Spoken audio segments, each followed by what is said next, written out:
Vai daí. Meu Jesus,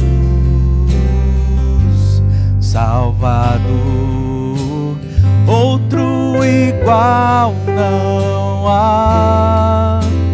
Todos os dias quero louvar as maravilhas de teu amor.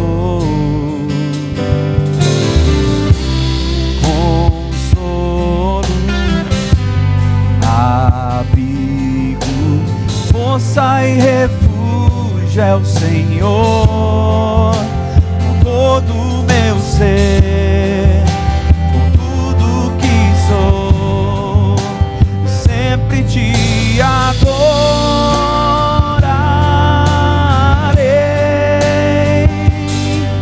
Aclame ao Senhor toda a terra e cantemos poder, majestade, louvores ao Rei. Montanhas se prostrem e rujam os mares ao som de teu nome. Alegre te louvo por teus grandes feitos, firmado estarei, sempre te amarei. Incomparáveis são tuas promessas pra mim.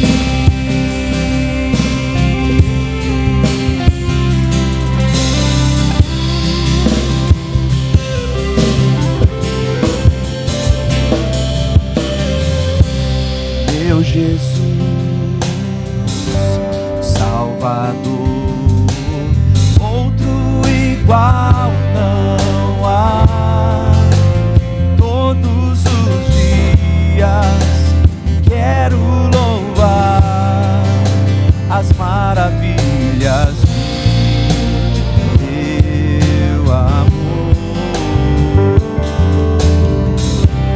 Consolo, abrigo, força e refúgio é o Senhor. Com todo o meu ser, com tudo que sou, sempre te adorarei.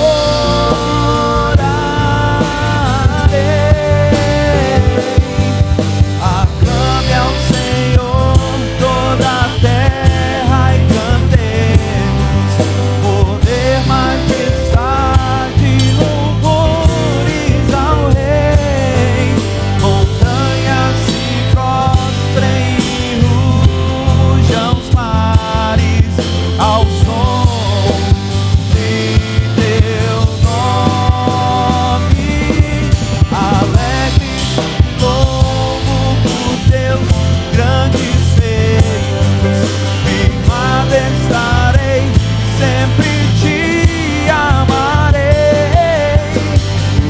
Incomparáveis são tuas promessas, incomparáveis são tuas promessas, incomparáveis são tuas promessas pra mim.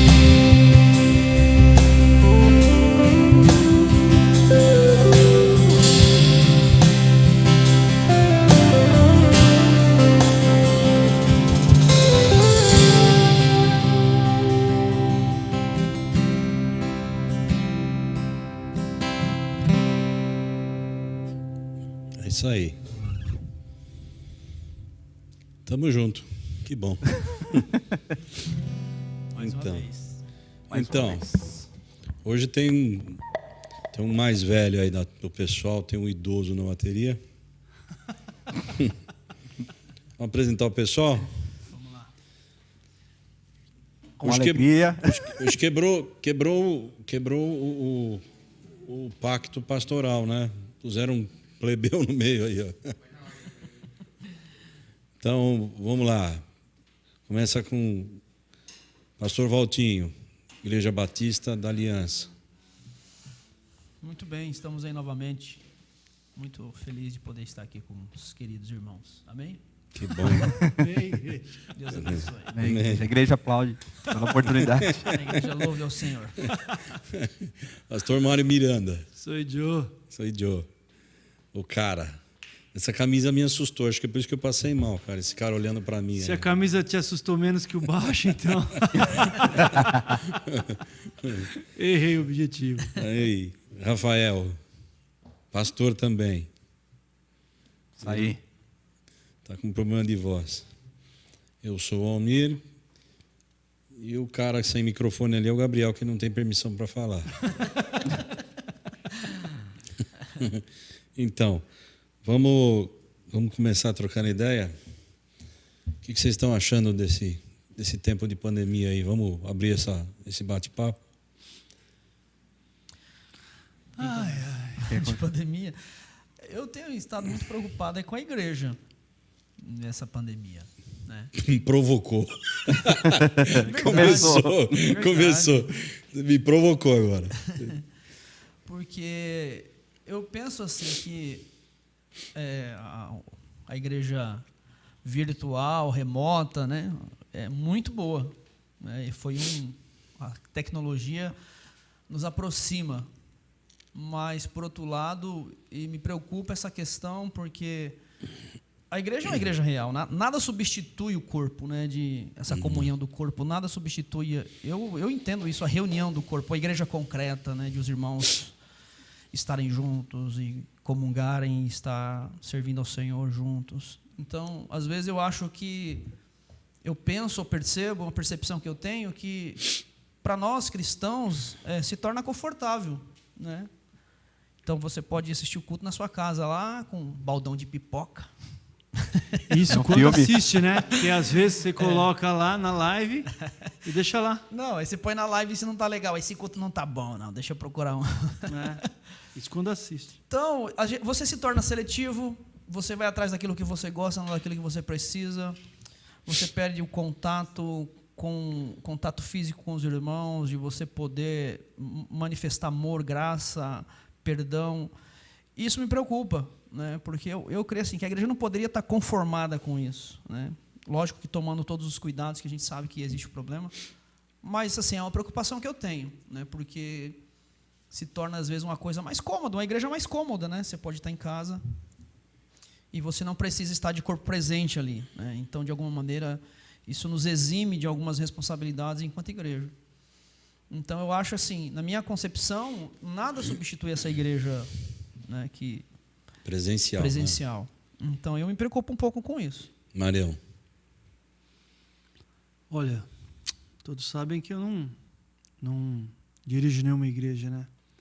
Mas eu acho que eu sofro mais que todos, cara, porque eu estava pensando, se a nossa igreja lá, eu frequento a MVN com o pastor Luiz, pastor Anice, amados, beijos. Se fosse para voltar, para a gente não poder se abraçar, eu acho que eu também não ia querer voltar, porque eu gosto do abraço, eu gosto de estar presente, gosto de tocar mãos, não gosto de cumprimentar dando um cotovelo. Isso para mim, isso aí não está caindo bem. E se eu for além aqui, eu posso dizer para os irmãos que até psicólogo eu vou começar a frequentar, porque tenho passado mal com isso, porque eu vejo que as pessoas, como o pastor Valtinho falou, parece que estão conformadas, e não só conformadas, parece que estão gostando de conviver com a loucura, e parece que as pessoas não estão se mantendo sãs, estão gostando de ficar doentes e indiferentes a todo esse problema. Eu estou muito preocupado mesmo, também. Mas eu não consigo fazer nada, não sei. Não sei o que conseguiria fazer. Eu, quando tenho amigos, quando a gente se cumprimentou aqui hoje, essa noite, a gente se abraçou, deu a mão. E da outra vez, idem, né? E de lá para cá, acho que ninguém ficou doente. Graças a Não Deus. estou duvidando da doença, mas o que eu estou duvidando, assim, o amor, o abraço, o afago, a serotonina, que ela é essencial na hora que vocês têm um abraço, um cumprimento, um sorriso. Isso acho que está me fazendo muita falta. Rafa. Aí eu como sou o menor aqui de todos, acredito que aquilo que vocês falaram sobre a questão de não se encontrar, de não congregar, porque eu vejo como um mandamento. Atos 2 fala sobre isso, né? Eu vejo o quão importante é repartir o pão. Eu penso que a palavra fala tanto sobre a questão do enxerto de Cristo no seu corpo, né, que é a ceia, e o quanto isso ele está ficando banalizado agora, porque para nós vou colocar assim, é muito fácil eu vir aqui, colocar uma câmera, né, eu posso omitir muita informação para cada um, e as pessoas elas começaram a ver que fora a questão do contato, do relacionamento, mas o presencial, a presença, o serviço sacerdotal, isso ele vai sendo falho. Porque era muito mais fácil você deixar na mão de alguém. E aí o que acontece? Eu escutei de uma pessoa a seguinte frase.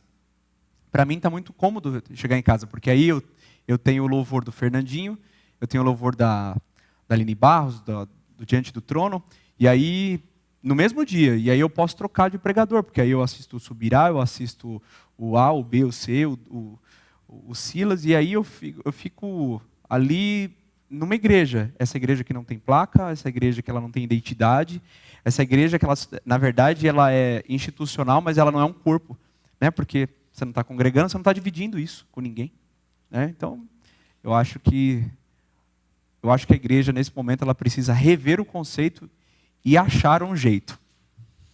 Eu acho que achar um jeito, eu acho que é o primordial. Eu estou dizendo desde o começo que a gente vai precisar reaprender. Desde que começou isso, eu estou dizendo que, no meu conceito, não volta mais do jeito que era. Também acho. Não volta. Mas também não pode, uma coisa que não pode ter é conformismo, né? E a gente está vendo muito conformismo. É isso que eu me preocupo, esse conformismo. Sabe? Não que as questões não mudam, né? Mas na nossa cidade, por exemplo, teve uma liberdade assistida, teve para o pessoal vir para o presencial. E muita gente não está vindo para o presencial, muita gente não. Então eu acho que eu sou mais crítico, eu vejo isso com olhos. Eu acendi a luzinha vermelha. Estou vendo com muita preocupação isso. Se o nosso povo sempre foi acomodado, e sempre foi, e é um fato ser acomodado, o Rafa acabou de citar aí dos pregadores populares, dos músicos populares, enfim. Agora é mais uma justificativa para as pessoas deixarem a fidelidade. Quando eu falo de fidelidade, tem gente que só pensa na parte financeira. Não, fidelidade presencial. Todos os aspectos, né? Fidelidade de adoração, fidelidade de estar junto, de como eu sinto. Isso que o Mário falou, eu sinto falta. Eu sinto falta dessa coisa. Sempre fui de tocar. Na realidade, assim, ó, igual essa questão do que o Mário falou, né? Até da parte emocional, dessa parte da saúde mental. Hormonal, né? E da saúde mental. O que acontece? Esse é um papel da igreja também, desse cuidado pastoral. E o cuidado não é só o pastor que cuida, não. O cuidado pastoral tem relação com todos os membros daquela comunidade. Então, todo mundo, não tem esse que não precise de cuidado. Ah, mas eu sou pastor, Não, todos nós precisamos do cuidado pastoral. E quando você está em comunhão e juntos, até nessa questão que o Mário fala de saúde mental, isso é importantíssimo. Né? Então, são situações assim que às vezes nós relevamos, mas que na realidade isso faz muita diferença e, de alguma maneira, isso interfere naquilo que a igreja é realmente. Então, eu não creio nessa igreja virtual. Isso para mim, porque eu já ouvi alguns pastores. Eu deixar claro, eu não tenho nada contra. Eu entendo que a tecnologia tem que ser usada, a live, isso a gente tem que usar e tem que fazer parte do. Quanto mais longe a mensagem chegar, amém. Mas o que eu entendo nisso tudo? Que eu já ouvi alguns líderes dizendo isso. Olha, isso é provisão de Deus, porque eu não alcançava 70 mil pessoas, agora na live eu alcanço. Poxa, mas, gente, isso não é igreja. Né? Então a gente tem que ter cuidado, porque isso é recorrente na nossa história. Né? E se você prestar atenção na história da igreja, quando a igreja vivia debaixo de perseguição, nos primeiros séculos, né? O primeiro, segundo século, até um pouco do terceiro aí, O que acontecia? De repente, Constantino entrou e a igreja usufruiu de uma liberdade, porque agora todo lado do imperador. Mas, por outro lado, olha o que aconteceu com a igreja, né? E Eusébio, tinha lá o historiador Eusébio de Cesareia, que ele dizia que Constantino era a resposta de Deus para a igreja. E, na realidade, a gente, lógico, de alguma maneira trouxe benefício, mas trouxe muito malefício, né? Então, são circunstâncias que se repetem de maneiras diferentes e que, se a gente não se aperceber disso, daqui a pouco a igreja perde a sua característica de igreja. Eu fico pensando uma coisa que há muito tempo que eu penso nisso. Jesus cuidava de uma igreja que tinha 12. E aí... E 12 mais ou menos, viu? Então, e aí, não era 12, não, era 12. E aí, como é que você vai cuidar de 70 mil pessoas? Você não cuida de 100 pessoas. Um pastor não cuida de 100 pessoas. Ele precisa dividir o trabalho, ele precisa separar, ele precisa enviar. Sim.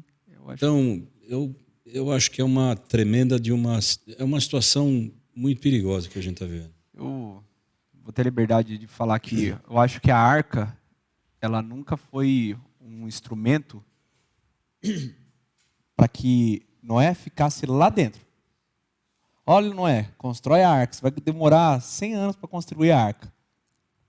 E aí Deus fala assim para ele, assim, ó, a partir de hoje lá vai ser o seu mundo, você vai viver a vida inteira lá dentro. Não, ele não falou isso. Praticamente 1 ano Noé ficou na arca. E aí ele saiu.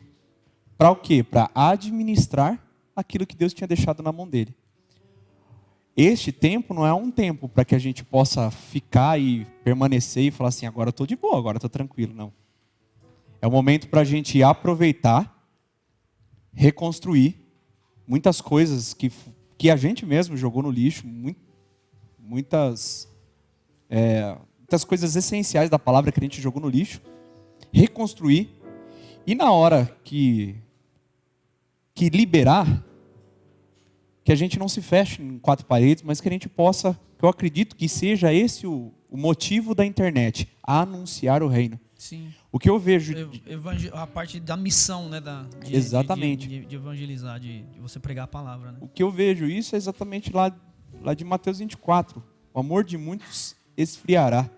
Por que o amor de muitos? Porque aquele negócio... Veja, eu escuto um monte de gente dizendo assim, o que mais eu sinto falta é de você olhar para o seu irmão e falar assim, a paz do Senhor. Pô, tinha até piadinha na internet falando, já teve até meme aqui no grupo de jovens aqui, falando sobre isso. Mas a gente está vendo assim, tem outras pessoas que estão falando uma coisa, mas na verdade seu coração ele já está muito longe daquilo que é a essência do cristão, do cristianismo. Eu só penso isso. E derramar em ré? Só. Né? Tudo ruim.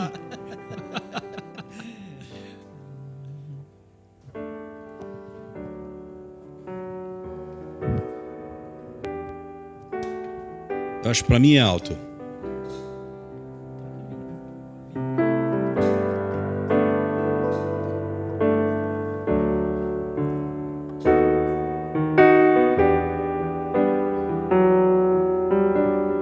Canta aí.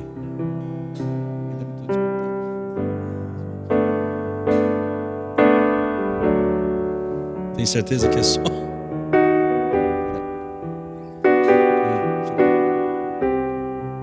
Entra aí. Essa daí? Outra vez, diante de ti, abro meu. Obrigado pelo tempo. Escutas e fazes cair as barreiras em mim. És fiel, Senhor, e dizes palavras de amor e esperança sem fim. Ao sentir teu toque, por tua vontade,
Tomou nada, eu entrei 12 por 36, você entrou 2 por 2.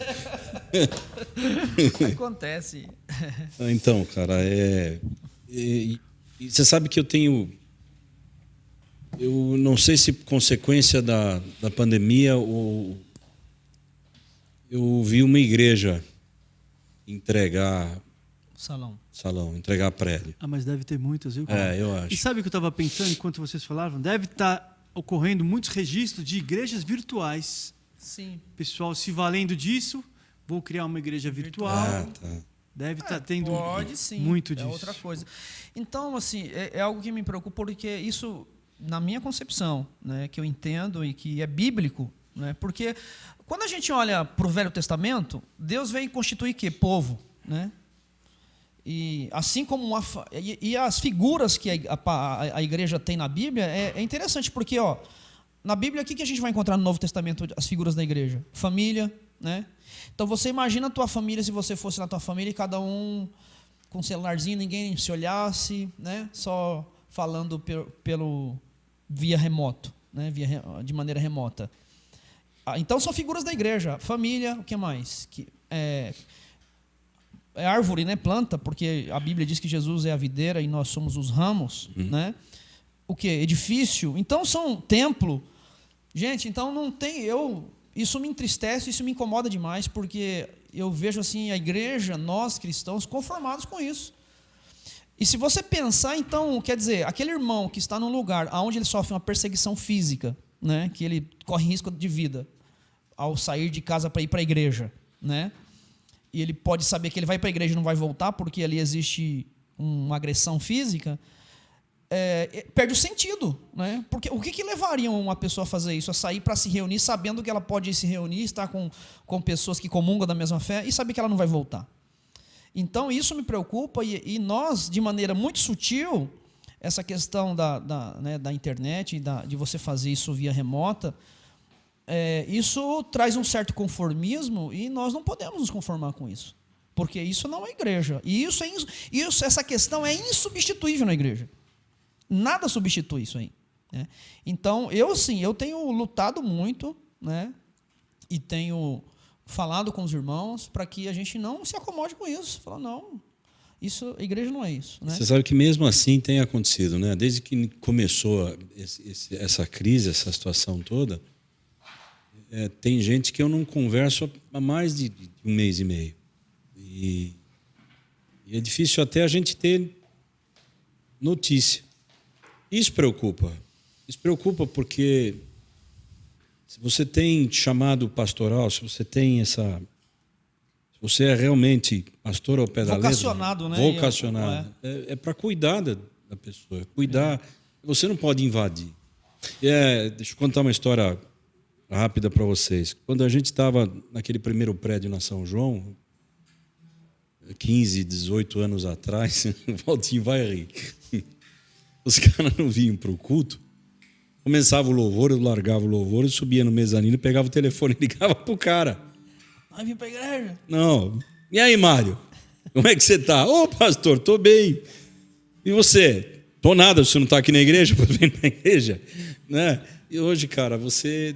É perigoso você fazer isso, porque você afasta a pessoa do convívio.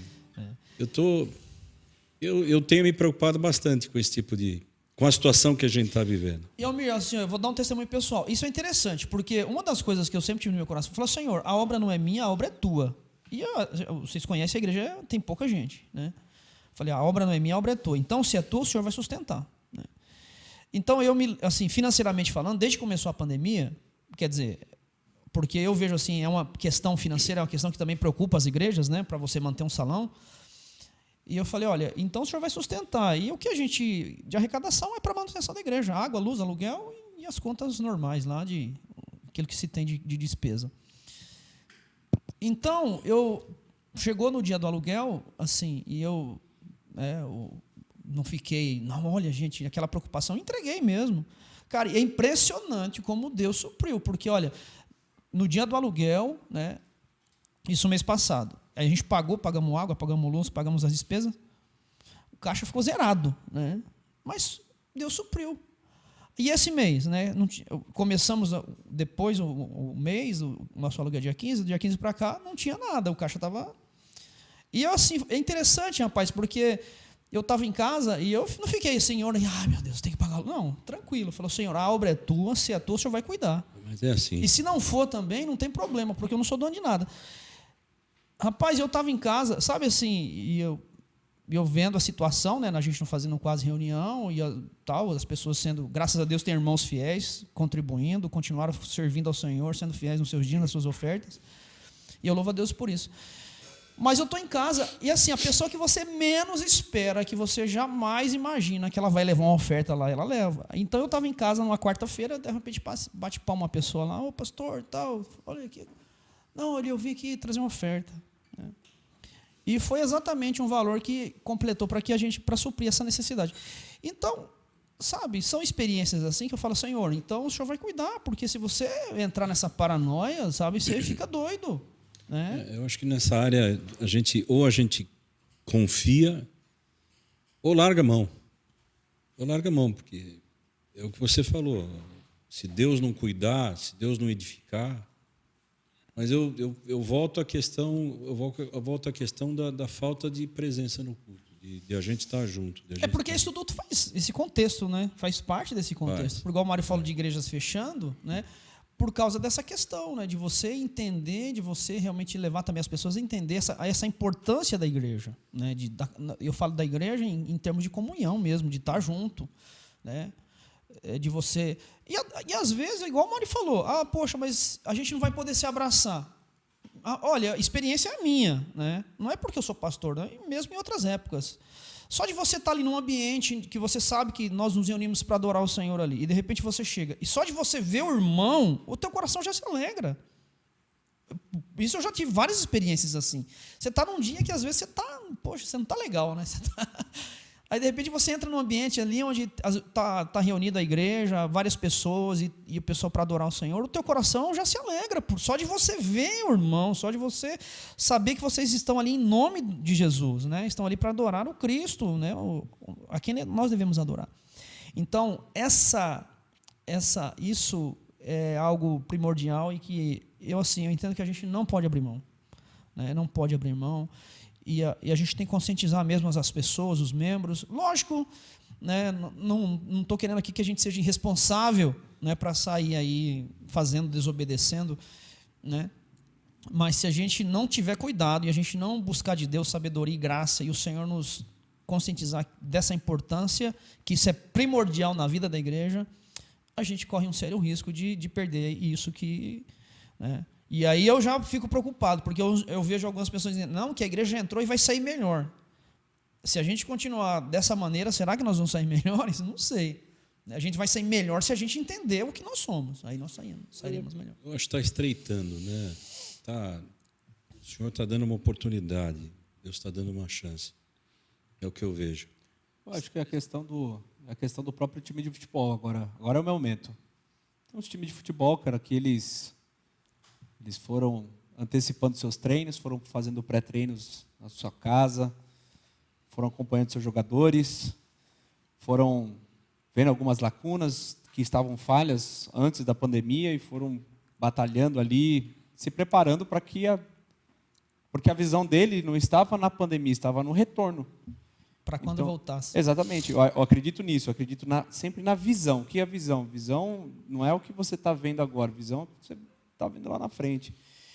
Agora tem alguns times que começaram a se preocupar com a política, com isso, com aquilo, com a posição do planeta, com aquilo que ia acontecer. E na hora que voltar, eles vão sempre dar a mesma desculpa. E vão falar, olha, puxa, agora a gente vai retomar os treinos. Eu acho que a igreja é o momento. É o momento dela rever seus conceitos, o que nós falhamos. Vamos olhar um pouquinho para trás. O que é a história? Aproveitar esse momento para refletir, né? Fazer uma reflexão, né? Exatamente. Meu pai fala bastante sobre a questão da reflexão. Acho que agora é o momento de a gente olhar para trás e falar assim, o que nós fizemos até aqui?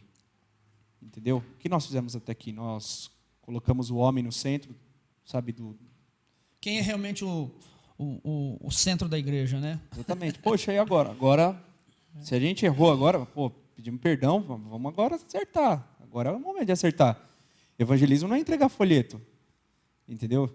Evangelismo é falar da palavra de Deus. A palavra fala que o evangelista ele seria acompanhado de sinais e prodígios. Pô, e aí? O evangelista, cadê os... Onde estão as tuas coisas? Sabe o que eu percebo assim? Ó, eu sou igual Igreja Batista, mas uma Batista... nós que pertencemos a esse movimento renovado, pentecostal, carismático, seja lá o nome que a gente queira dar, uma das características que a gente enfatiza muito é a experiência. Não estou dizendo que ela não é importante, ela faz parte do conhecimento da revelação de Deus.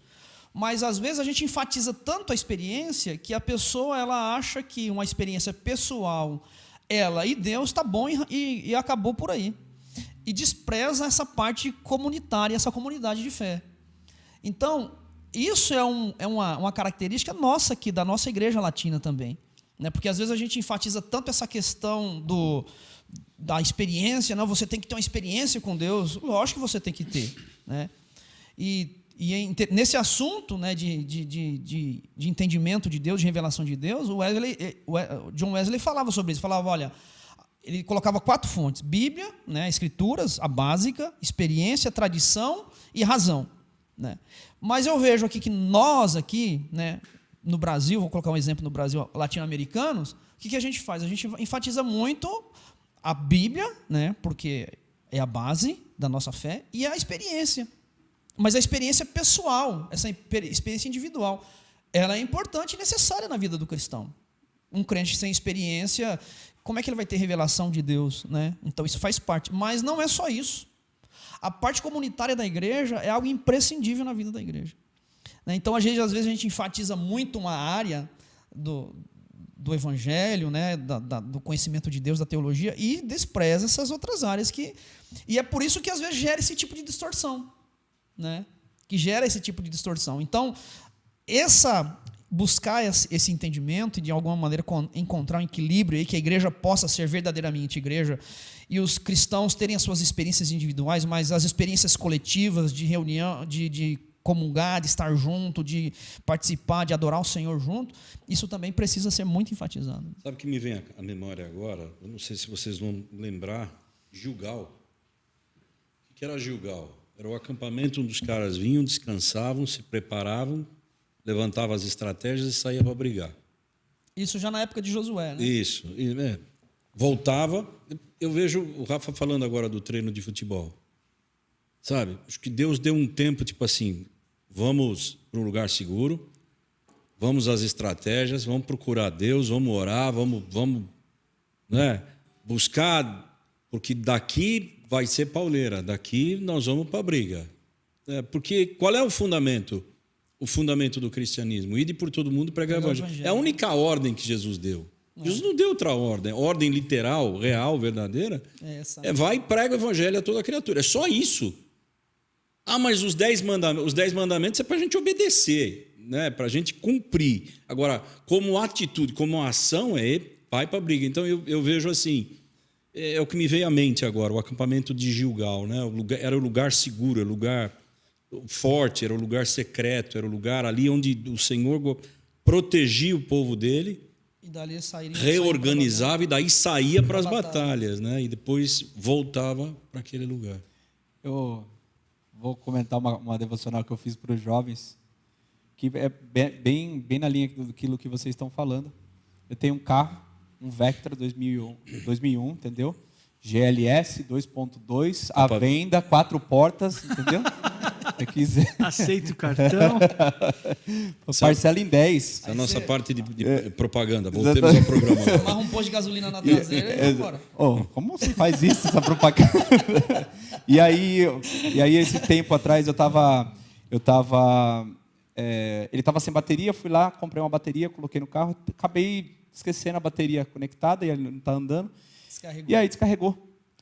E aí o senhor começou a falar comigo exatamente nesse período que a gente é como uma bateria, né?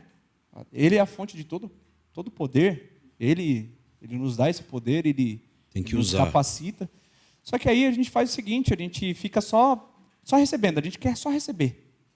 Né? E tem uma coisinha no carro, eu não sei se eu estou certo como mecânico, tem um negocinho que faz ela recarregar, porque quanto mais ela envia energia para o carro, mais ela recarrega. Então, Um aparelhinho. Você manja mesmo, um negocinho, aí você tá vendo? É. Manja de mecânica. Chamado distribuidor. Alternador, né? E aí tem um alternadorzinho que ele faz com que a bateria recarregue. Quanto mais energia ela envia, mais ela recarrega isso. E esse processo é exatamente o cristão. Porque o cristão que ele não evangeliza, né? Ele não congrega, ele vai ter o que para dividir? E aquilo que você falou, ele fica tão engessado no testemunho, naquilo que ele viveu com Deus. Pessoal, né? Nossa, mas há 20 anos cara, olha, vocês me conheceram lá na Renascença, há 15 anos atrás, 20 anos atrás, eu fui atropelado num caminhão. E eu conto sempre a mesma história. Entendeu? E esse fruto ele já tinha que dar, Deus já deu outras coisas, outras situações. Eu consigo até falar de pessoas que estão no nosso meio, dividir aquilo que estão no nosso meio. Entendeu? Por exemplo, o testemunho do Marião na última live da gente. Para mim, poxa, foi tremendo. E eu consigo falar, cara, vai lá. Por quê? Porque eu sou igreja com ele. Eu consigo dividir aquilo que Deus, o meu Pai fez para nós, para todos nós, entendeu? O nosso Pai fez a nós. Eu acho que isso é cristianismo. Como resposta para Deus, talvez um mover pessoal, né? Daquilo que... Porque esses dias eu ouvi que Deus não transforma ninguém. Aí eu fiquei pensando, puxa, estranho, né? Deus não transforma. Mas se a pessoa se converte... Quem falou isso? Deixa eu te falar, presta atenção. Se a pessoa se converte e ela tem o mesmo proceder dela, ela não vai ser transformada. Se ela não der uma resposta a Deus, se ela não buscar, se ela não se comprometer em realmente viver adequadamente, Deus não vai transformá-la. É responder. Você tem que responder ao chamado. Né? E é básico, é simples. O que matava, não mate mais. O que roubava, não roube mais. Mas tudo isso, é isso que a gente está falando. Porque falta essas bases, às vezes, naquilo que a gente vive e aquilo que nós entendemos enquanto igreja. Porque quando você começa a ler os evangelhos, você vai ver que quando Jesus pregava, né, um exemplo aqui, lá em Marcos, Jesus prega a parábola do semeador, né? Então diz que ele fala ali da parábola do semeador, não prega, né? Ele fala a parábola do semeador, que era a maneira dele se comunicar com as pessoas e tornar-se entendido. E depois que ele fala isso, depois que ele fala a parábola, né, diz que tinha muita gente que foi ouvir aquilo que ele estava dizendo. Mas que depois que ele acabou de falar, algumas pessoas, diz que os discípulos e alguns voltaram até ele e falaram, Senhor, nos explica aquilo que o Senhor quis dizer lá, que a gente não entendeu, né? O que o Senhor quis dizer com uma parábola do semeador? O Senhor falou de semente, o Senhor falou de semeador, mas o que isso significa? E aí Jesus dá uma resposta interessante, que ele diz assim, a vocês é dado conhecer o mistério do reino de Deus, né? E não os que estão de fora. Então essas pessoas são aquelas que respondem a esse evangelho, né? De alguma maneira ele dá uma resposta, né? Ouve a palavra e ele responde essa palavra. Então aí entra a questão de Deus realmente revelar, né, aquilo que o evangelho é. Então aí eu creio que acontece a transformação, a questão de você nascer de novo, você se converter e mudar de mente, porque transformar é isso, né? Na base da palavra é exatamente isso, é mudar, é você mudar de pensamento, é você mudar de maneira de pensar. E essa transformação só é possível se houver revelação, né? E quem faz isso? Eu e você não. Nós respondemos aquilo que Deus, aquilo que a palavra do Senhor, aquilo que o Evangelho nos ensina, arrepender e crer no Evangelho. Então, eu acho que falta um pouquinho disso, sabe, desses entendimentos para nós. Então, nessa pandemia, né, a gente vê que muito daquilo que se construiu em cima de bases não tão... Eu estou vendo isso também, que o povo está loucão. E aí, mano? As pessoas tiveram voz através de um celular, de qualquer coisa, e eles estão pirados. Exato. O povo está pirado, está loucão, parece que nunca foi igreja, parece que nunca deu uma resposta a Deus. Está loucão. Essa é a questão. Isso é interessante também porque, quando você olha para Pedro, né? quando você lê os evangelhos, você percebe isso, que Jesus, eles não sabiam quem era Jesus. E eles viveram ali, e eles não conseguiam conceber um Cristo sofredor. Eles não conseguiam aceitar isso. Era difícil para eles, porque a visão que eles tinham desse Cristo era outra visão. Eles tinham uma visão equivocada, né? Do Cristo que viria para libertar Israel do jugo romano e com poder militar e tal, ia fazer de Israel uma grande nação. Então, o Cristo que falava em morte e ressurreição, tanto é que eles não entendiam nem o que era ressurreição, né? E diz quando Jesus falou, olha, quando eu ressuscitar dentre os mortos, vocês falam do que vocês viram lá no Monte de Transfiguração. E o que eles vão dizer? Ficaram interrogando um com os outros, falando assim, o que ele quer dizer com ressurreição dos mortos? Porque ele não conseguia nem conceber que Jesus precisava morrer. Então, gente, são questões básicas do evangelho, e Jesus, aí Pedro, né, a gente sabe que nos evangelhos tem uma parte que Pedro vai dizer o quê? Senhor, contigo eu vou até a morte, né? Jesus chega e fala, Simão, hoje Satanás pediu para peneirar você na peneira, né? Para passar você na peneira, mas eu roguei ao Pai por você para que a tua fé não desfaleça. E quando você se converter, você fortaleça os teus irmãos. Caramba, Pedro não era convertido. E conversão é exatamente isso, a transformação que você está falando. Receber essa revelação do evangelho e ser transformado, né? Então, é que o Almir disse aqui, ó, né? Deus está aí separando, Almir. Como é que você falou? Deus está, né? Eu acho que o Senhor, ele avisou, né?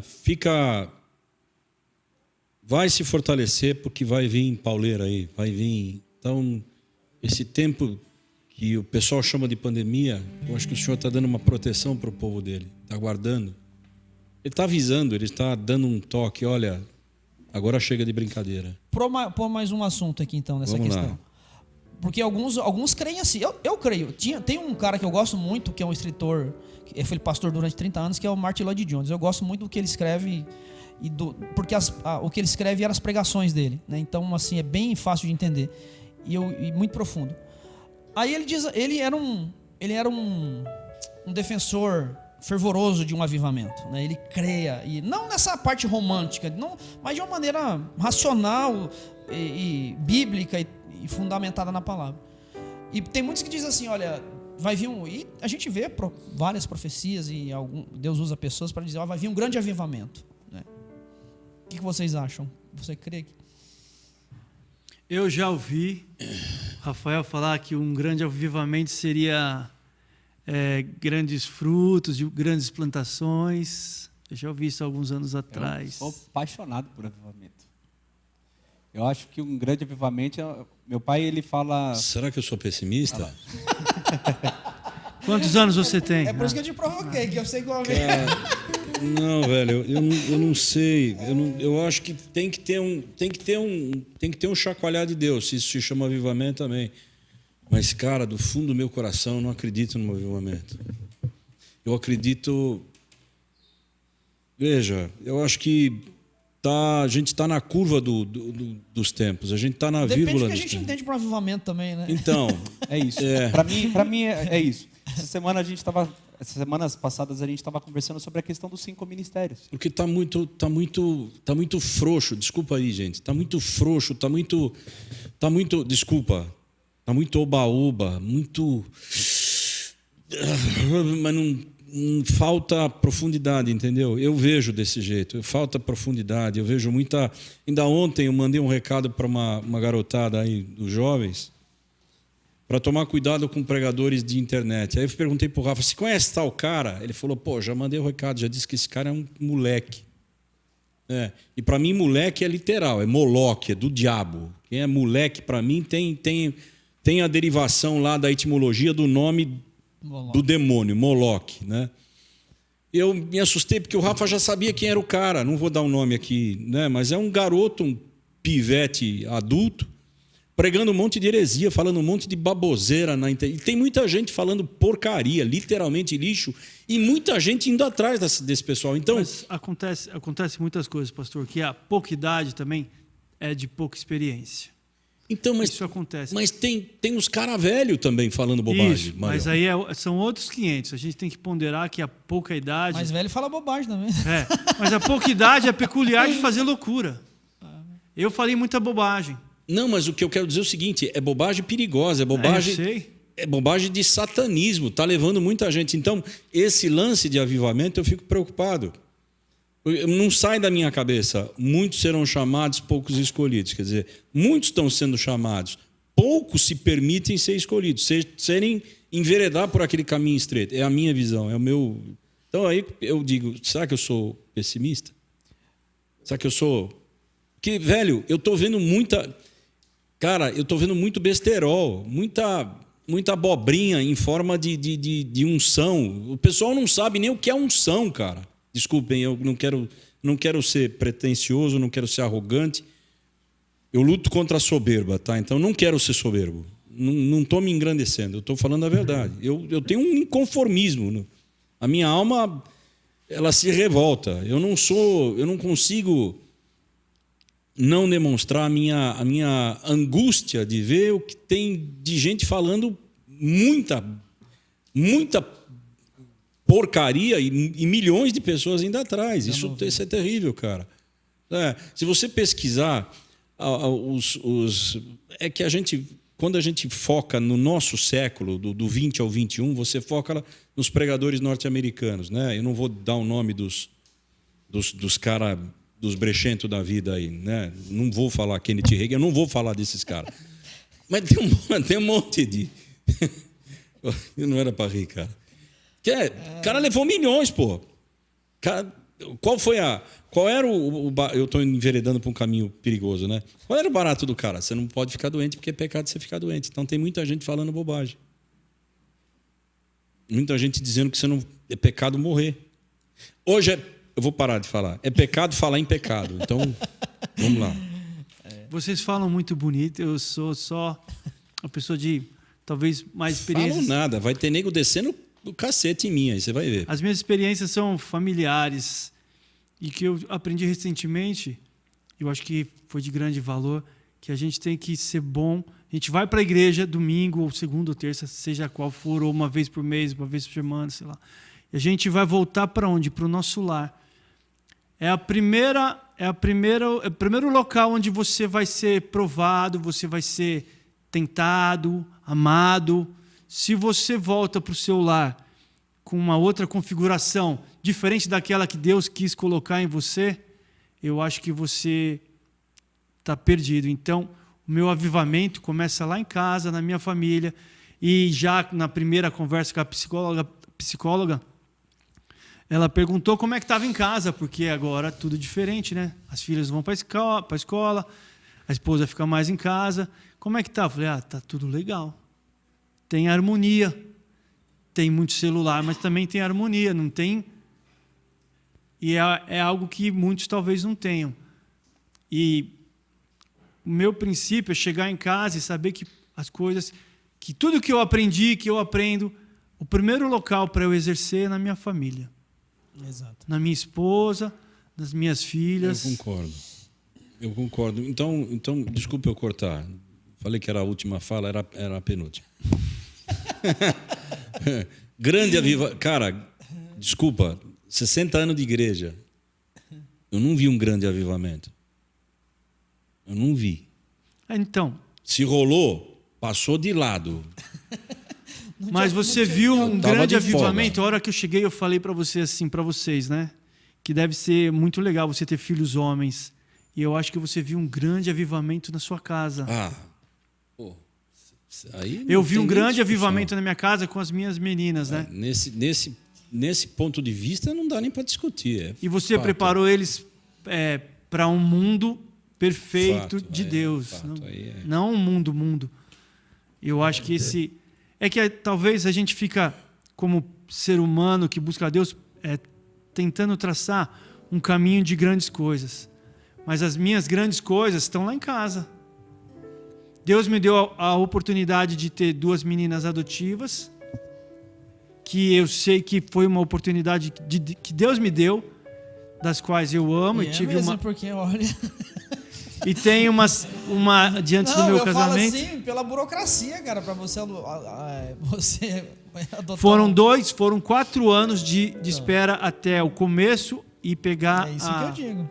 Não é fácil. A certidão de nascimento já com o nosso nome.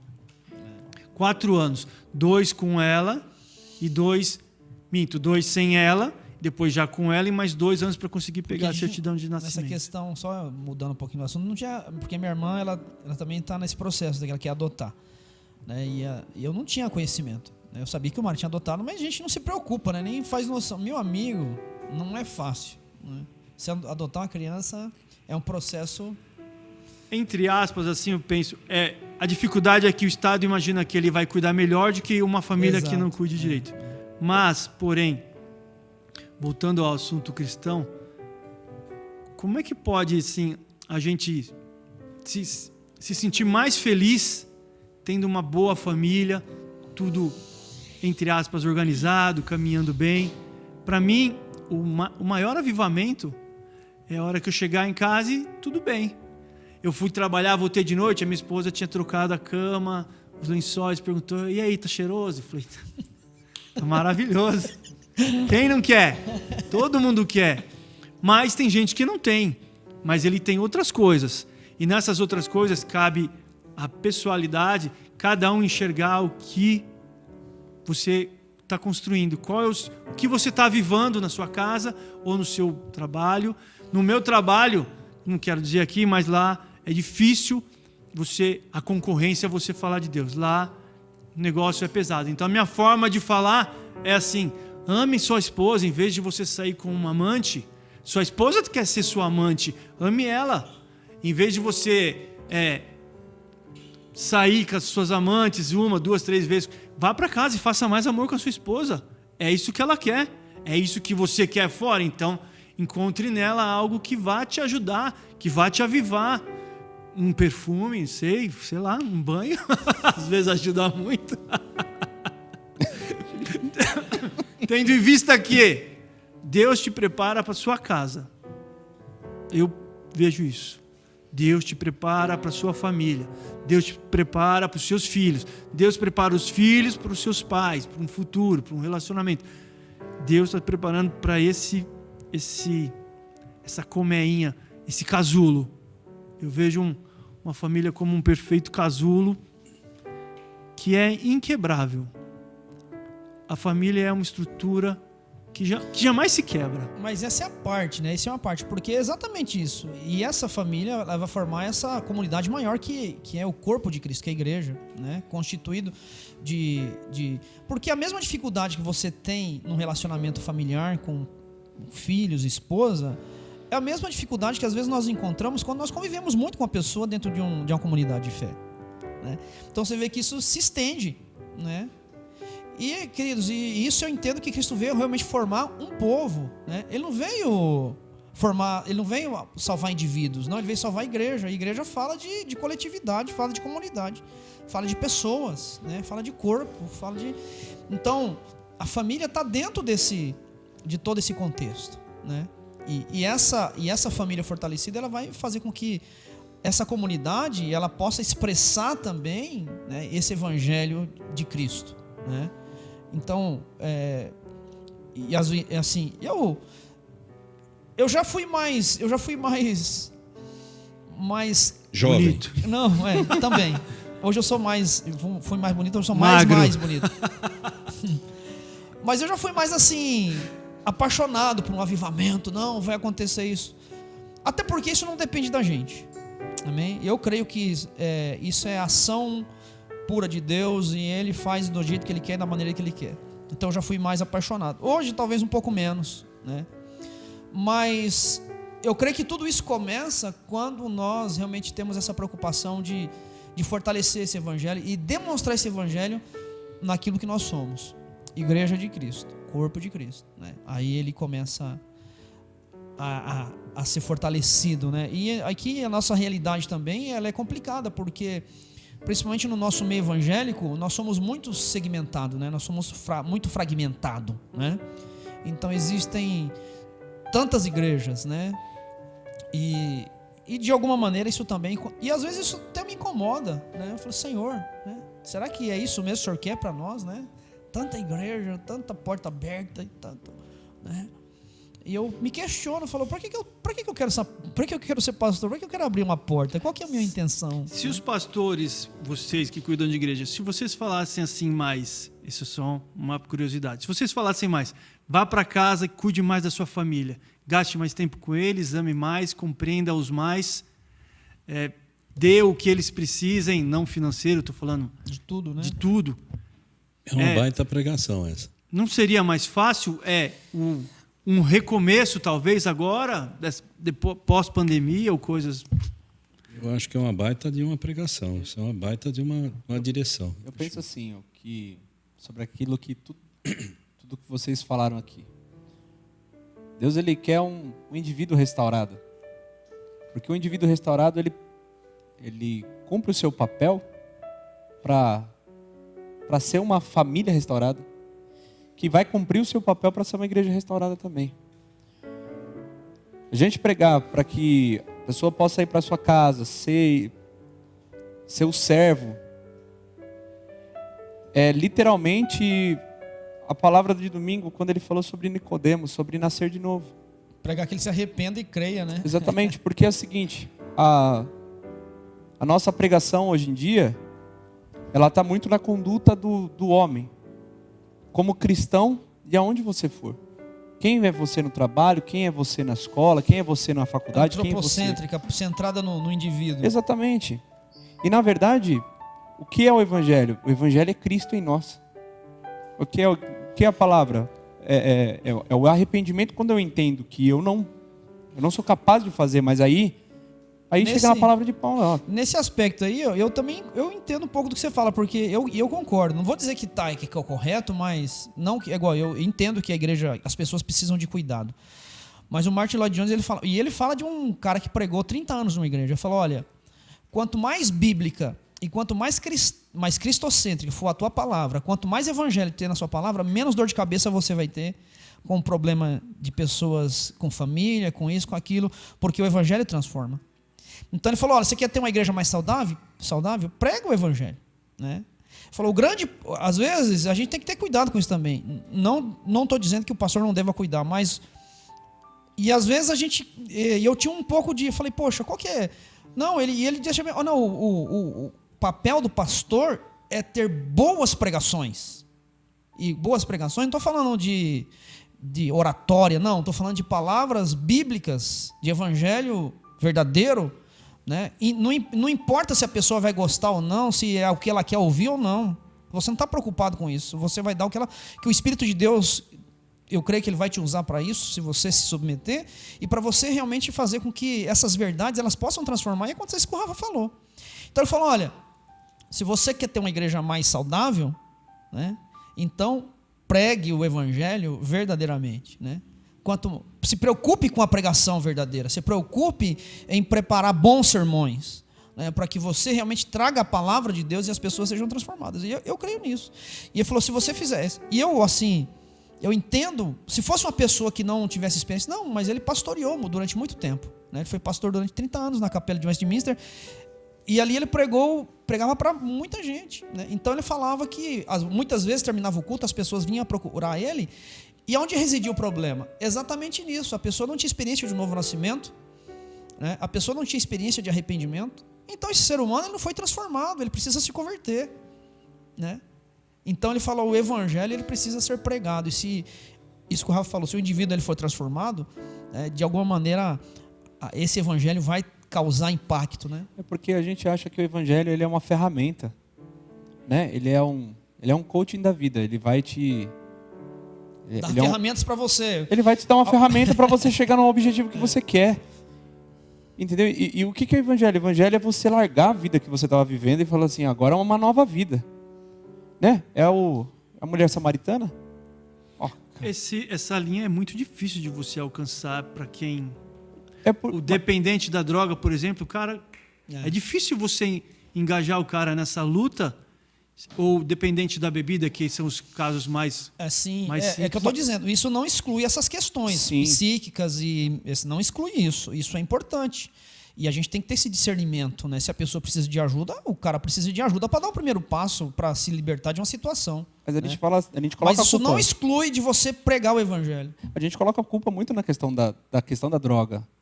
A gente coloca a questão da droga porque é uma necessidade.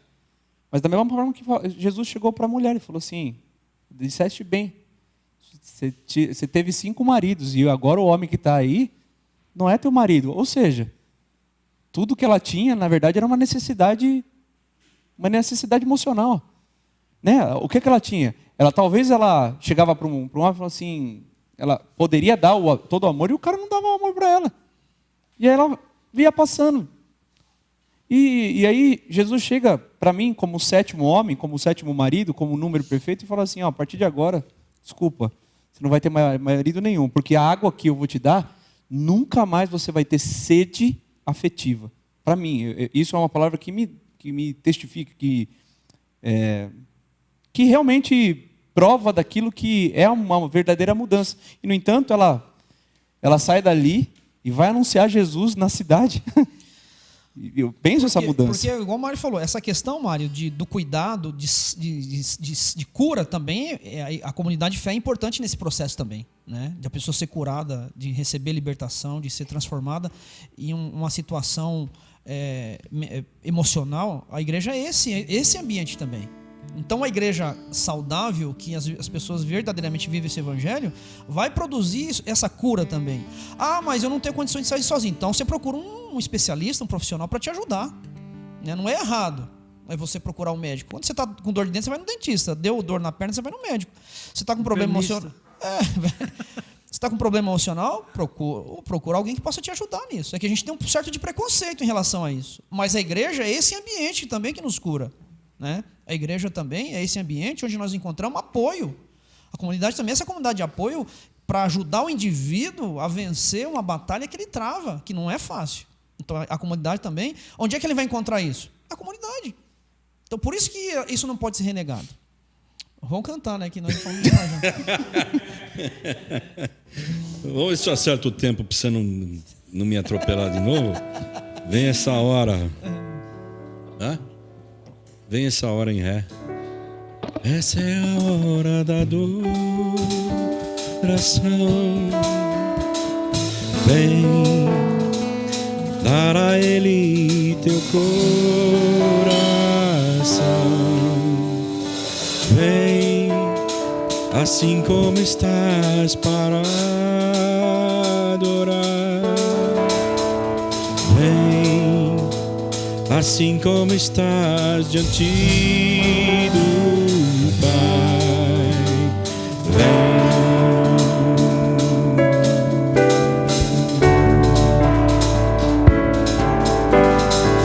Vem, esta é a hora da adoração. Vem dar a Ele teu coração. Assim como estás para adorar. Vem, assim como estás diante do Pai.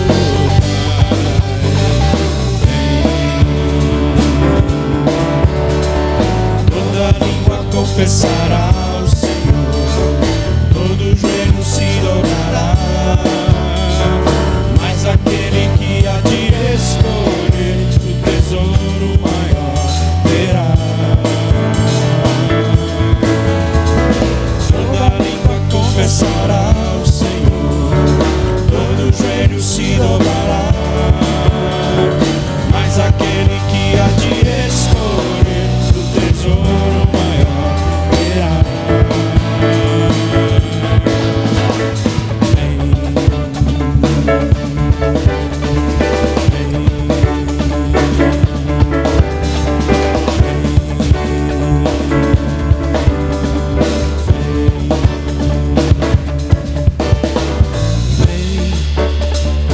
Essa é a hora da adoração.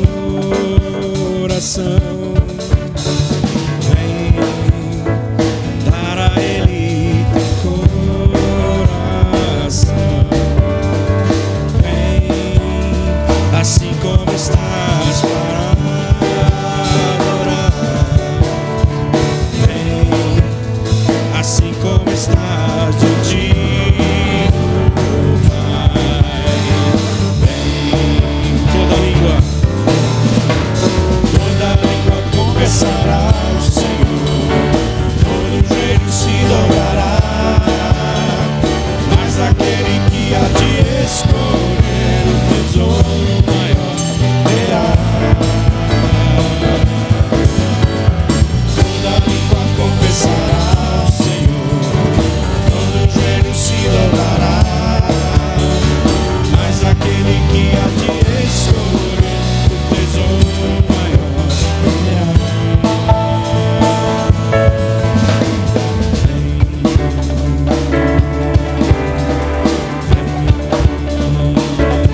bagunçada.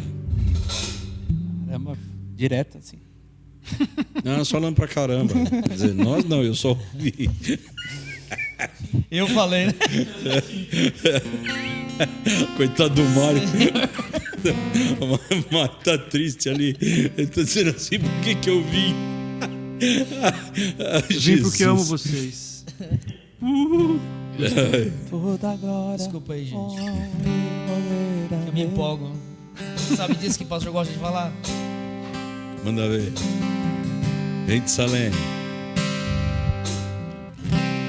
Toda honra, glória e poder ao Rei de Salém, toda esplenda, majestade ao Senhor, um alto trono, todo firmamento, toda adoração e todo poder.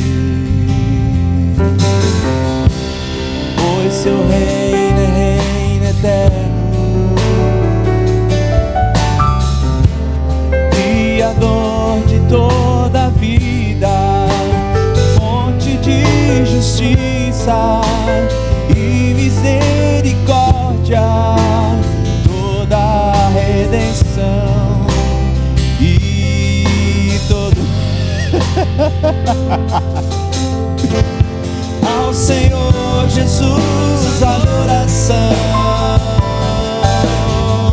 e o levantar das minhas mãos e o dobrar dos meus joelhos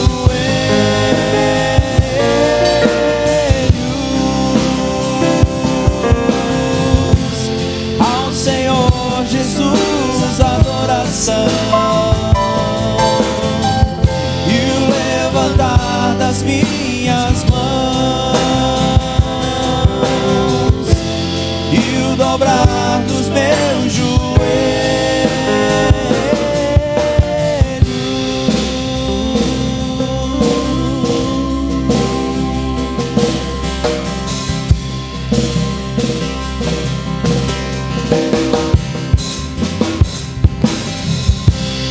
ao Senhor Jesus adoro toda esplenda, majestade ao Senhor, um alto trono, todo firmamento, toda e todo poder. Pois seu reino é reino eterno, Criador de toda a vida, fonte de justiça e misericórdia, toda a redenção e todo ao Senhor Jesus adoração e o levantar das minhas mãos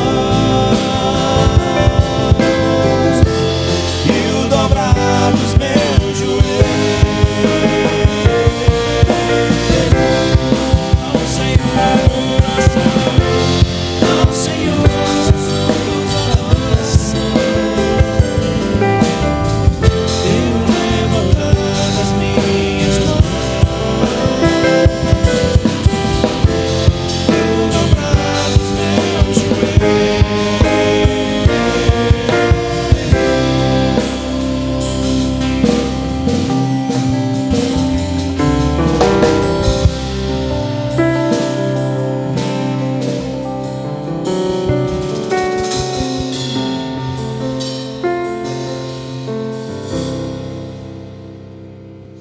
Bonito de ver. De ouvir. Quando a gente não erra, é bonito, pô. É legal pra caramba quando a gente acerta. Muito bom. E aí? Eu gosto da família. Eu A acho família, que para mim, é o cerne.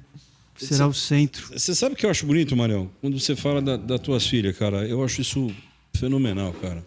E sou vô já há um ano, né? estamos apartados Eu acho isso pela pandemia, mas já sou vovô. espetacular. Mas você é E pai. eu quero viver todas as fases, pastor Almir. Eu sei que as fases das minhas meninas que deram muito trabalho, passou, e eu passei por elas, e passei confiante. Os problemas de agora eu ainda passo confiante, os futuros eu vou passar confiante. Porque eu já percebi que a família é o centro. Eu fiquei com essa convicção, e das muitas pessoas que eu já ouvi falar, e eu creio que a família seja o centro realmente. Eu me preparo domingo, eu ouço uma palavra. Se eu não aplico em casa, eu estou falhando. Mas é a primeira instituição que o senhor criou, né? que é inquebrável, que é indestrutível. Muitas igrejas que a gente vê por aí, a gente não se ouve falar nisso. Porque antes da igreja, Deus criou a família, né? Então, mas a gente não ouve essa operação, esse lado enfático para você cuidar da sua família. Eu acho que é outra oportunidade que você está tendo de pregar de novo. É a segunda... Não, mas eu estou falando sério. É a segunda... Venha para a igreja, comunidade e família dentro do seu lar. Eu estou tirando isso para mim como lição. Eu estou falando sério. Você pregou 2 vezes dentro do mesmo tema com 2 variações. Quer dizer, eu acho que isso para mim está sendo fantástico. Para mim é fantástico eu ter uma família. E aí, eu não quero entrar no mérito de que família é um homem, uma mulher, criança, ou homem com homem. Não quero entrar nesse mérito. Você vai cuidar da sua vida, não sei o que você vai fazer. Mas eu tenho uma família natural, uma esposa que eu amo, 2 meninas que moram comigo, são minhas filhas, que amo também, as 2 são adotivas. A Tata, que é a mais velha, casou-se com o Lê, um homem de Deus, que eu amo, me deram um Pedrinho. Isso é uma família, minha parentela. Mas se eu posso ter um pouquinho mais de... Quando há 3 anos atrás, dia 4 de abril, eu estava vivendo separado da minha esposa, porém junto. Nós tivemos muitos problemas, nos separamos por 3 meses, depois eu pedi, me humilhei. O problema chorei, era ela, não era você, né? Chorei, e esse é meu testemunho. Você chore pela sua esposa, peça para voltar para ela. Eu chorei e certo dia ela me aceitou de volta, graças a Deus. E nesse tempo a gente moramos separados alguns anos. E aí eu tinha uma casa que é um testemunho um pouco mais longo e diferente. A minha casa estava sem portas, sem janelas, sem piso, sem banheiro, sem nada. E eu estava morando sozinho. Você tinha uma casa muito engraçada, não tinha teto, não tinha nada. Tinha pés de mamona que quase entravam pelas janelas. E não é fantasioso, realmente não tinha portas e não tinha janelas, não tinha piso, não tinha banheiro, não tinha nada. O pastor Valtinho, uma noite eu estava chorando e orando, Deus falou comigo, muda para lá. Aí quem vai lá acender a luz para você? Negão aí. Aí eu falei, põe uma luz lá, põe um bico de luz. Aí o RL, o Rafael, fez a mudança para mim com o caminhãozinho dele. Então a gente, como se fosse esse nosso estúdio aqui, sem porta, sem janela. Então a gente colocou os móveis no centro da sala, que era para não pegar chuva. Doideira, hein? Louco, cara. Que doideira. Deus falou para mim, muda para lá. Você falou anos, não. Você ficou meses separado dela, né? Fiquei meses separado, porém a gente ficou anos morando em casa separada. Ah, você ficou anos morando em casa separada. Eu não sabia disso, não, Maria. Aí Deus falou, muda para lá. No que ele falou, muda para lá, a Vanessa, minha esposa, falou, eu vou junto. Que legal, cara. E minhas meninas foram também. Eita. Para uma casa sem portas, sem janela, sem energia. Não tínhamos gás, não tínhamos fogão, não tínhamos banheiro. Não tinha banheiro, tinha que fazer pipi no balde. Que coisa. E elas falaram, nós vamos juntos. E não só por isso. Que da hora isso. Porque Deus nos faz perceber que a família, ela é inquebrável. É inquebrável. Uma família é inquebrável. Você pode não querer mais a sua família, mas ela é inquebrável. É a sua opção de não querer. Não é porque a sua esposa é bonita, ou é feia, ou não tem um corpo escultural, mas é você que não quer. E ela idem. E os filhos não querem os pais, mas a sua família é inquebrável. Só vai quebrar se alguém falar, eu não quero mais. Tremendo isso. Tremendo. Maravilhoso. Ela não quebra. É indestrutível. É indestrutível. Por isso que talvez eu penso que os pastores devessem falar mais sobre a família e falar, você vai para a sua família, você vai para a sua casa. Está aqui gastando tempo, não perdendo, gastando tempo com som, com isso, com aquilo. Vai para a sua casa. Fica lá. Cuida da sua esposa. Fica um pouco mais na cama com ela. Dá um carinho. Dá atenção para os seus filhos. Está cansado? Faça o esforço. Porque eu creio nessa reestruturação, nesse avivamento através somente da família. É onde eu creio. Porque eu vivi. E eu me sinto o Abraão da vez. Porque Deus falou, vai muda para casa. Mas eu não tinha a menor condição. Não tinha nada. Não tinha pia, não tinha um banheiro, não tinha gás, não tinha nada. E elas falaram, a gente vai junto. Então, dia 4 de abril, que normalmente a gente sai e comemora, se você pegar no meu Facebook do ano passado, tem uma comemoração nossa numa padaria, que eu fiz um vídeo. E esse ano não deu, mas eu estou esperando, porque eu quero fazer o vídeo onde eu vou louvar a Deus e agradecer a Deus pela família que Ele me deu, pelas guerreiras. Eu chamo elas de guerreiras. Você já parou para pensar que esse é teu chamado ministerial? Para falar de família mesmo? Então, mas foi o que eu te falei há um tempo atrás. Não só talvez a minha vida seja sair e pregar para as nações, mas eu tenho pessoas em casa que precisam de mim, que essa talvez seja a minha pegada, a minha dificuldade, a minha dureza. Então é lá que Deus me trata, é lá que Deus cuida de mim e que me faz cuidar dessas vidas, né? Você lembra um link? Eu te mandei um link do pastor Jeremias Pereira. Chegou? Não consegui abrir, eu vi que ele era bem loucão, né? Então eu vou te contar. eu vou pegar o teu gancho em 30 segundos. Jeremias Pereira é um pastor de uma das maiores igrejas do Brasil, lá em Belo Horizonte, da 8ª Presbiteriana.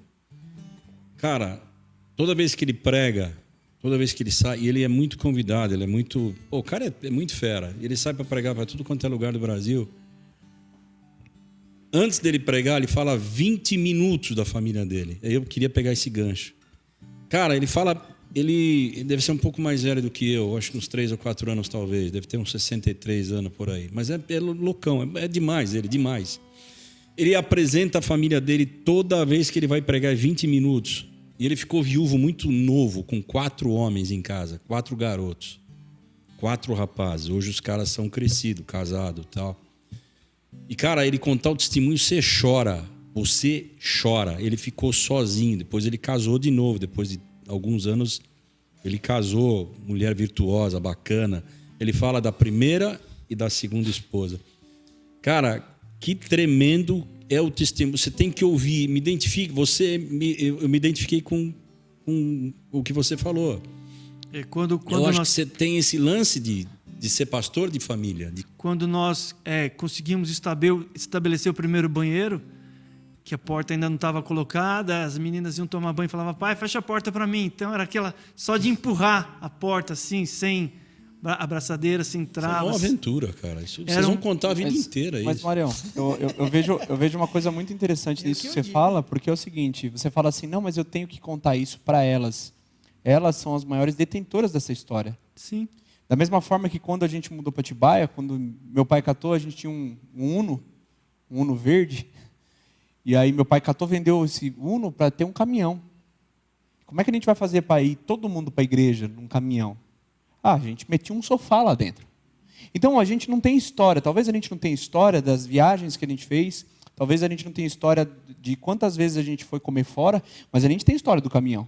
A gente tem história de quando o meu pai passou direto na lombada, entendeu? Que a gente bateu a cabeça no teto. A gente tem história, sabe? Quando a gente foi abrir um buraco no meio da casa para fazer um túnel, entendeu? E quem tinha? Não tinha pedreiro.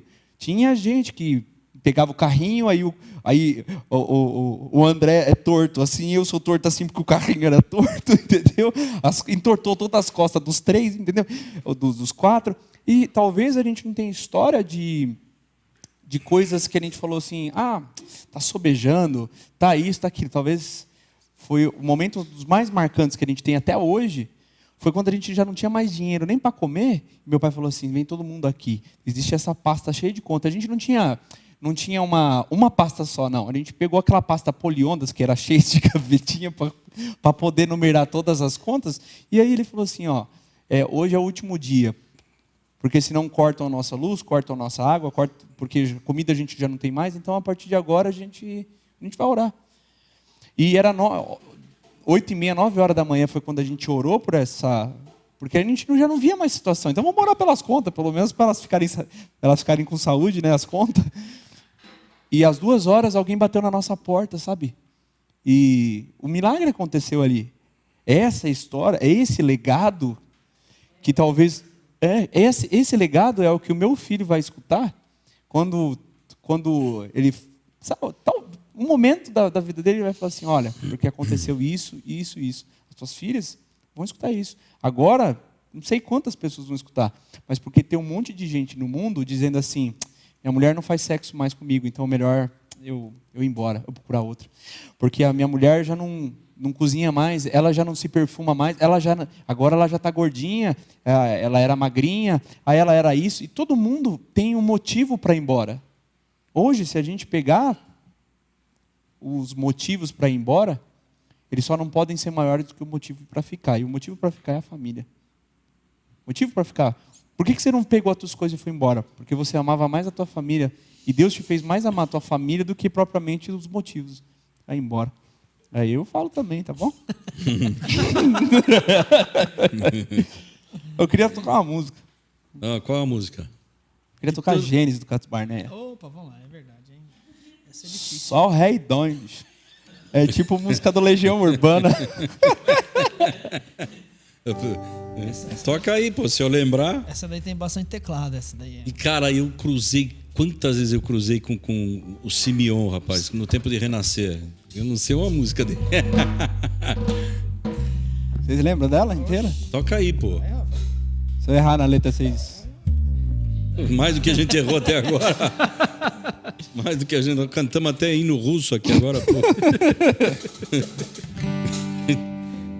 Teve a última que nós cantamos, o Valtinho cantou em letônio. Não combina. O meu continente é mais para baixo um pouco. Para baixo do Equador. Tá bom. Então, vamos lá. Quando você não soubesse, é da glória. Toca aí. Amém. Toca aí que eu vou dobrar.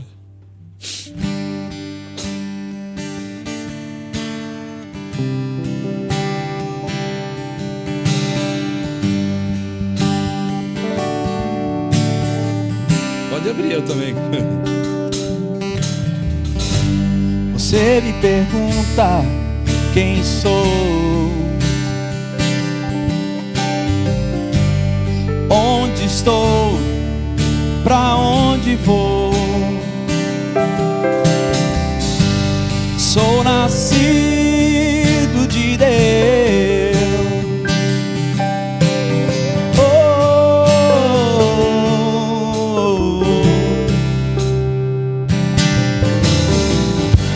Estou no centro de sua vontade.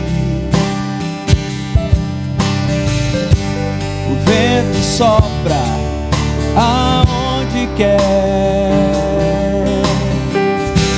Assim sou eu, sou eu. Assim sou eu, sou eu.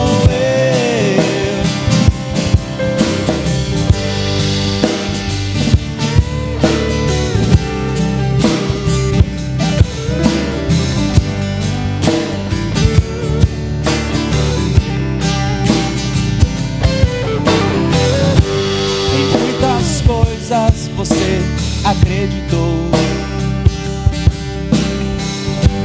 viveu num mundo de ilusões, depositou com a fé em homens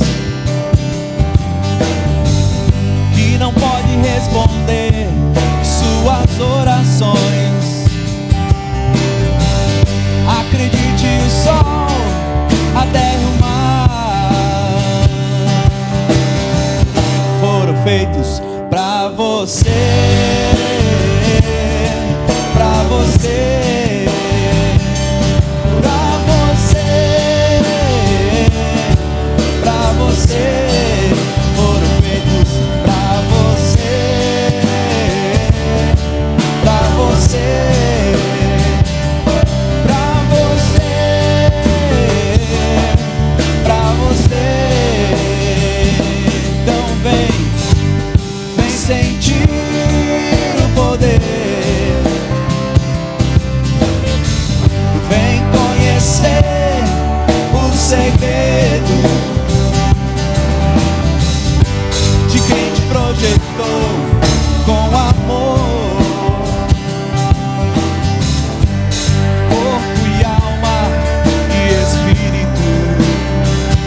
E aí?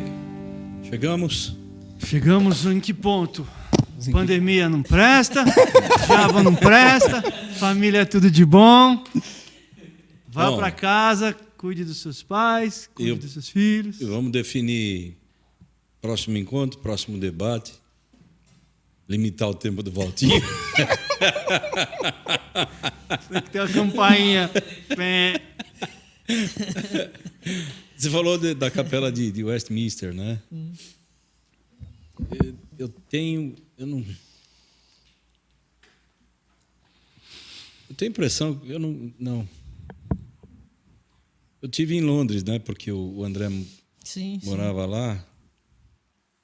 Mas não tem a catedral de Westminster, né? Será que ainda existe a capela a catedral onde casam os... Eu falei capela, é catedral, né? Então, mas é a igreja, né? A catedral hoje ela é da igreja anglicana, né? Como é que se diz o pastor que você citou? Esqueci o nome dele.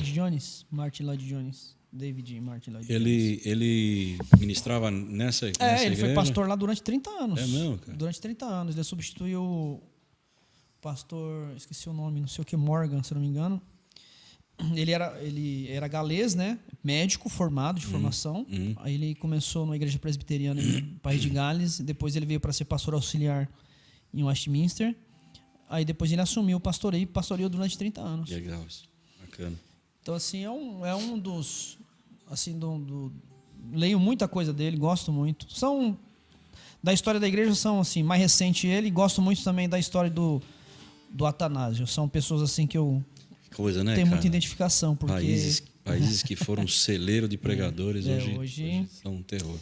O Atanásio era africano, ele morava numa parte da África, perto da Etiópia, por ali, né? E foi um cara assim, que defendeu a fé com a própria vida.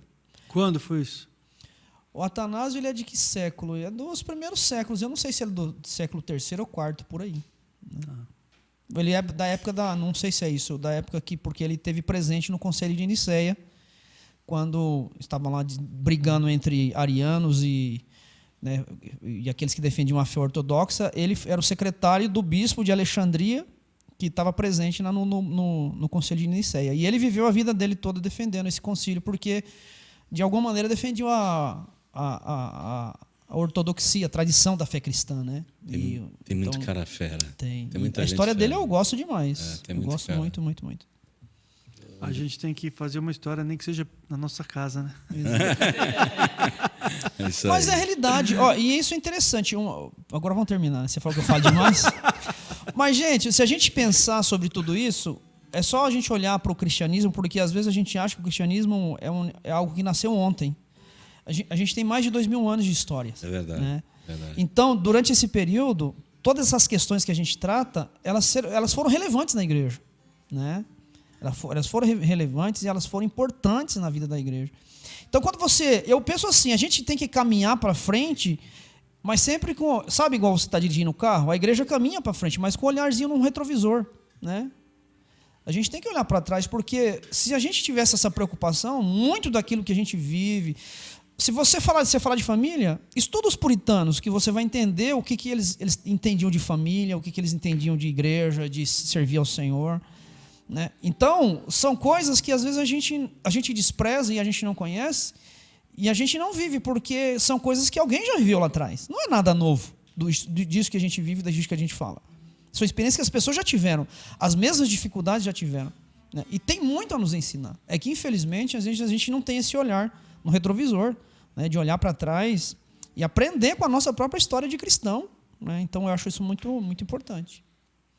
Importante. Agora é o momento da igreja se fazer exatamente isso. Olhar aquilo que Jesus falava aos discípulos. Vocês precisam ouvir aquilo que os profetas... Vocês precisam ver. Lembra do que os profetas falaram? Como eles anunciaram? Porque tudo aquilo que ele fazia tinha... Né, é como eu vejo assim. Isso daí não está escrito na Bíblia. Não está escrito na Bíblia. Mas eu vejo Mateus como o próprio advogado de Jesus. Quando ele escreve o livro de Mateus, ele está comprovando para os judeus, dizendo assim, este Cristo que veio é o Messias. Por quê? Porque os profetas falaram sobre ele. Desde lá de trás está falando sobre eles. E vocês deixaram passar.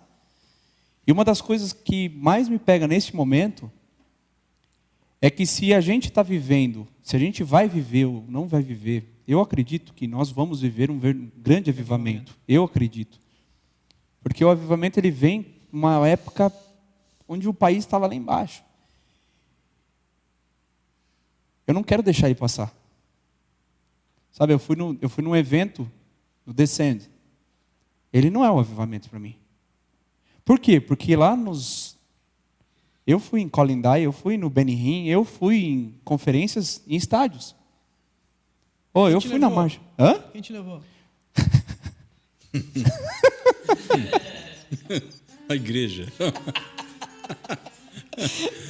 O carro me levou. Então, Esqueci de orar para começar, Jesus. Então eu vejo assim.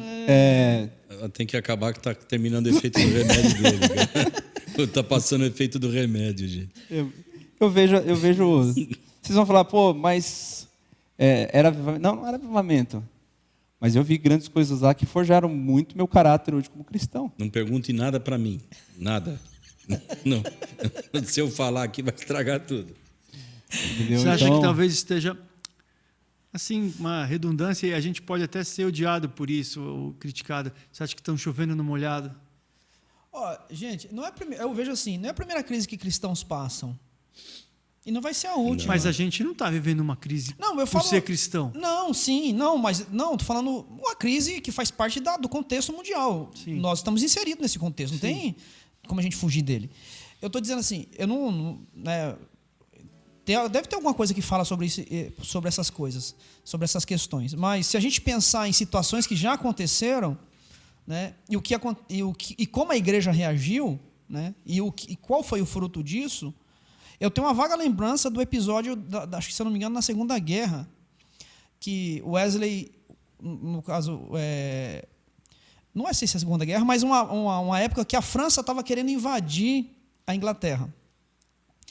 E Wesley conta que dava gosto, porque ele passava nas igrejas, né? As igrejas estavam lotadas, porque foi todo mundo para a igreja, levantaram ali um grande clamor e veio o livramento. Então, eu vejo assim, que cada período né, e cada época ela acontece e nós vamos ter que reagir de alguma maneira. Eu estou dizendo que essas questões de dificuldade que a igreja passa, que nós estamos passando, que nós estamos inserindo nesse contexto também da pandemia, outros cristãos já passaram, né? E o que precisa permanecer, eu creio que é isso, esse evangelho, essa fé realmente crendo, permanecendo e crendo que aconteça o que acontecer, meu amigo, Deus ele vai cuidar da gente e vai estar... a resposta dele. Eu tenho uma última palavra. Eu sempre falei, não sei onde eu ouvi isso, se eu vi, mas presta atenção numa coisa. As águas calmas são as mais perigosas. É verdade. Nós estamos em águas calmas. Fique esperto. Ainda vai vir o tsunami. O cara na águas calmas, ele acha que ele pode nadar. Não, ele descansa, ele dorme na boia. É verdade. E aí o vento leva ele para longe da margem. Fique esperto. Nós estamos vivendo águas calmas. A gente não está em crise. Se você avaliar, se você analisar o cristianismo durante os séculos, o que esse povo sofreu de verdade, de perseguição, a gente tem muito mais liberdade. Sim. Né? A igreja na China, uma das maiores do mundo, se não a maior, é a igreja Que sofre muito essa perseguida, questão, né? a igreja subterrânea, né? E ela cresce para arrebentar. Mas eu vejo a questão da crise, ela é mental. Né? Ela é igual aquele menininho, não sei se vocês já viram o videozinho do menininho que ele tá debruçado num tronco, ele está agarrando um tronco e gritando, eu vou me afogar. E a mãe dele vem e fala assim, põe o pé no chão. Aí ele põe o pé no chão e sai.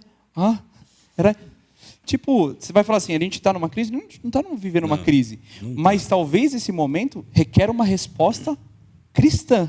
Por isso que eu e não de crente. Por isso que eu disse que a gente está vivendo como se estivesse em Gilgal. O Senhor está nos guardando, preparando para...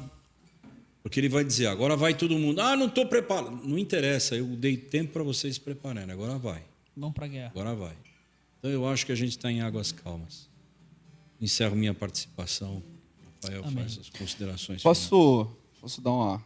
Vocês querem dar considerações? Quer mandar um beijo para suas filhas? Não, o Valtinho quer pedir para os Ah, membros mano. da igreja levar o dízimo na casa dele.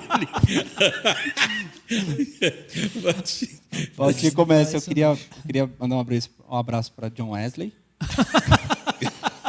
Martin Lloyd Jones. Billy Graham. Eu só queria dar um recado. Dia 6, essa live vai antes do dia 6. Dia 6 a gente vai fazer uma live pelo Off The Word. E lá no canal do Off The Word e compartilhado aí pelo monte de Face, Instagram e YouTube das igrejas, para abençoar o lar, o asilo São Vicente de Paula. E a gente vai arrecadar leite. Eles estão passando por um momento bem sério, entendeu? Então, eu vou pedir para quem está nos ouvindo e nos assistindo agora, que possa, no dia 6, entrar no Face e no YouTube do Off The Word. E aí a gente vai fazer lá uma live, eu acho que de umas 6, 7, 8 horas aí, o que der. Você sabe pra o fazer. que eles mais estão precisando? Eles, assim, eu fui lá, conversei com a diretoria, eles têm um gasto mensal de mais de 100 mil reais. E a gente vai arrecadar leite porque é um alimento essencial para eles. Entendeu? Eles consomem cerca de 500 litros de leite mensais. Né? Então, leite é uma coisa bem legal. E houveram 2 lives aí que fizeram na cidade, mas eles tiveram um resultado bom, bem legal, mas eles estão precisando de uma coisa mais efetiva. E eu quero contar com todo mundo aí, com todas as igrejas. Vão ter vários pastores, várias bandas, entendeu? Vai ter palavra, vai ter muita coisa legal lá. E eu espero que a gente consiga abençoar essa instituição tão importante para a cidade. Amém. É isso. Curta nosso canal, compartilhe esse vídeo, que temos aqui pessoas tão especiais, internacionais. Logo, logo estarão fazendo suas palestras, entendeu? Em colégios históricos, familiares, entendeu? Pastorais de toda a nossa nação. Hã? Não vou virar coach, não. Deus abençoe a todos aí. Amém. Valeu. Vai mais. Vou faltar mais 15 minutos. Vai mais uma? Falta 15 minutos? 15 minutos. Vamos mais uma? Sei lá, vocês é que mandam aí. Vai, manda mais uma aí pra gente ir. Well. De relação. Vai, Valtinho, toca aí pra falar, você é bom, pô. A listagem, pega a listagem pra nós aí. Ó, tem aquela assim, ó. O Senhor. Ah, vai lá. Manja? Bora.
gente encerrar por causa do nosso horário aqui de vizinho e tal.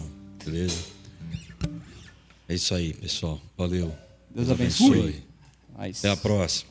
Até a próxima.